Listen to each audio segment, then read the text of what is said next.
ఎన్ని కష్టాలు కన్నీళ్లు చూసినమయ్యా బాగా ఒక్కసారి నిన్ను వద్దనుకున్నందుకేగా ఎన్ని గోసలు మేము తీసినమయ్యా బాగా రఘునందనన్న నీ సేయి విడవమే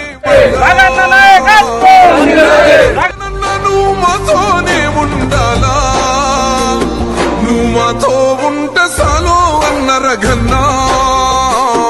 సుడిగుండాలే దండాలు పడుతాయిలే మా కన్నా నువ్వు మాతో ఉంటే సాలో అన్న రఘన్నా